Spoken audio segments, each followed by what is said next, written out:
오늘 말씀은 시편 95편입니다. 오라 우리가 여호와께 노래하며 우리의 구원의 반석을 향하여 즐거이 외치자. 우리가 감사함으로 그 앞에 나아가며 시를 지어 즐거이 그를 노래하자. 여호와는 크신 하나님이시요 모든 신들보다 크신 왕이시기 때문이로다. 땅의 깊은 곳이 그의 손안에 있으며 산들의 높은 곳도 그의 것이로다. 바다도 그의 것이라 그가 만드셨고 육지도 그의 손이 지으셨도다. 오라 우리가 굽혀 경배하며 우리를 지으신 여호와 앞에 무릎을 꿇자. 그는 우리의 하나님이시요 우리는 그가 기르시는 백성이며 그의 손이 돌보시는 양이기 때문이라. 너희가 오늘 그의 음성을 듣거든 너희는 무리바에서와 같이 또 광야의 마사에서 지내던 날과 같이 너희 마음을 완악하게 하지 말지어다. 그때 너희 조상들이 내가 행한 일을 보고서도 나를 시험하고 조사하였도다. 내가 40년 동안 그 세대로 말미암아 근심하여 이르기를 그들은 마음이 미혹된 백성이라 내 길을 알지 못한다 하였도다. 그러므로 내가 노하여 맹세하기를 그들은 내 안식에 들어오지 못하리라 하였도다. 아멘. 네. 예수님의 통치를 의심하지 말고 찬양하라, 순종하라는 내용입니다. 하나님은 하나님의 작정대로 이 우주 만물과 인간 역사를 이끌어 가십니다. 하나님께서 작정하시고 예정한 것이 하나님의 뜻입니다. 그리고 또 그 작정되고 예정된 하나님의 뜻이 펼쳐지는 것이 창조와 섭리인 것입니다. 또 섭리는 보존과 통치로 지켜지고 인도되어집니다. 하나님의 작정과 뜻, 창조, 섭리를 부정하는 것이 바로 우연입니다. 하나님이 창조했지만 통치하지 않는다는 것은 또 이신론이라는 헛된 사상입니다. 하나님의 작정과 창조, 섭리는 반드시 우주 만물과 인간 역사 속에서 성취되고 완성될 것입니다.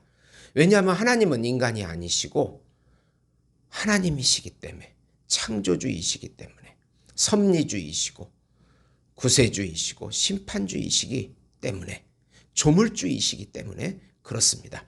하나님은 마땅히 찬송과 존귀와 영광을 받으셔야 합니다. 하나님의 영광과 영예가 침범당하고 무시당하면 하나님은 심판하십니다. 이것은 당연한 심판이요 공정한 심판입니다. 하나님을 불신하는 것이 죄입니다. 예수님을 믿지 않는 것이 죄입니다. 예수님을 무시하는 것이 죄입니다. 하나님을 무시하는 것이 죄입니다. 창조주요 구속주요 차망이신 예수님을 찬양하고 그의 통치에 순종하라는 내용입니다. 우선 우주 만물과 인간 역사를 섭리하시고 구원 언약을 주신 여호와 하나님을 찬양하라. 이제 시편 95편부터 100편까지는 전 우주를 다스리시는 왕을 찬양하는 신정시입니다. 네. 오늘 말씀인 95편은 참왕이신 하나님께 찬송과 경배를 마땅히 올려드려야 함을 강조합니다. 그리고 우리와 언약을 맺으시고 창조주와 구세주와 심판주가 되시는 예수님을 높여 찬양하라는 내용입니다. 우리 구원의 반석이 되시는 예수님을 즐거워하고 높여드려야 합니다. 반석이라고 하는 것은 히브리어로 추루라는 말인데 구원을 주시는 분이라는 의미입니다. 그분은 만왕의 왕이기에 감사함으로 그 앞에 나아가서 예배하고자 합니다. 우주 만물, 땅의 깊은 곳과 산들의 높은 곳이 그의 손으로 창조되었습니다. 우주 만물은 제1원인이신 하나님이 없이 우연히 만들어지지 않았습니다. 우연히 진화된 것도 아닙니다. 우연이라고 하는 추론을 할 뿐이고 우연이라고 하는 가설을 믿는 것입니다. 분명히 성경에 하나님이 창조됐다고, 하나님이 구원하신다고, 하나님이 섭리하신다고 나와 있는데 그 진실된 말씀을 믿어야 하는데 자기 상상과 자기 추론과 자기 가설인 우연이나 진화론, 거짓 사상을 믿는다는 것이 더 비이성적이지 않는지 모르겠습니다.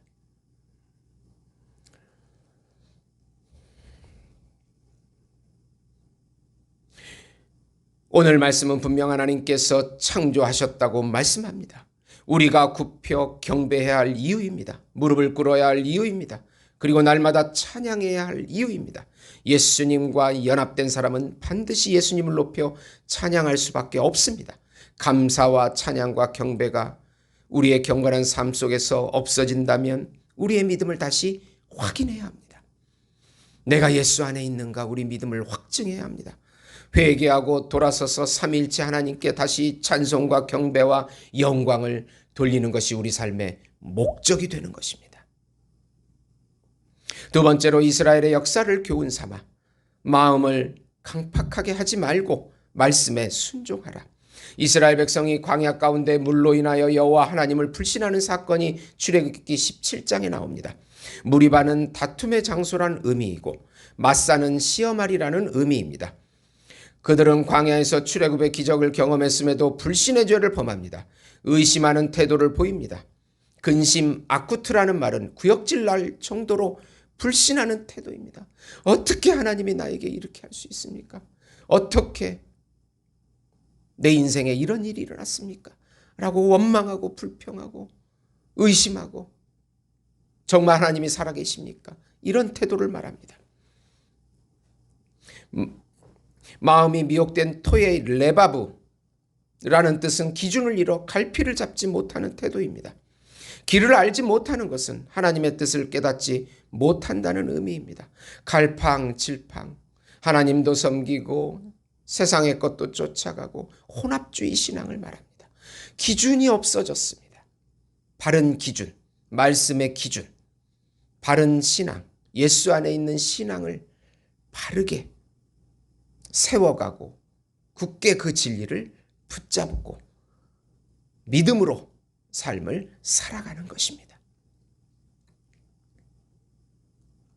길을 알지 못하는 것은 하나님의 뜻을 깨닫지 못한다는 의미입니다. 계속 그렇게 불신한다면 안식에 들어오지 못한다고 11절에 경고하십니다. 인생 속에서 수많은 고난과 유혹과 실수와 교만과 원망, 불신이 충분히 우리는 경험하고 존재합니다. 그럴 때 우리 마음을 강팍하게 하지 말고 우리 마음을 예수님께 의지하는 믿음으로 예수 안에서 예수님께서 인도하시고 반드시 동행하시고 해결해 주십니다. 그 믿음으로 한 걸음 한 걸음 가는 것입니다. 그럴 때 놀라운 하나님의 은혜의 기적을 맛보게 될 것입니다. 우리가 예수님을 믿고 난 후에 계속해서 영적인 긴장을 통하여 순종하며 나아가야 합니다. 사단은 한순간에 방종과 유혹과 불신에 빠지게 해서 하나님을 불평하고 무시하게 만듭니다. 하나님의 말씀과 성령께 순종하여 하나님 나라의 길 위로 한 걸음 한 걸음 걸어가는 것입니다. 내 생각이나 감정이나 의지를 내려놓고 어린아이와 같이 순수하게 어린아이가 아버지를 믿는 것처럼 그렇게 우리 하나님 아버지를 믿고 한 걸음씩 걸어가는 것입니다. 특히 고난이 올 때 찬양과 감사로 이겨내는 것입니다. 예수님은 우리 하나님이시고 우리는 그의 기르시는 백성이며 그의 돌보시는 양이라는 사실, 하나님의 자녀라는 것이 사실입니다. 우리 안에 예수 안에서 우리는 참 평안과 안식을 누리게 되는 것입니다.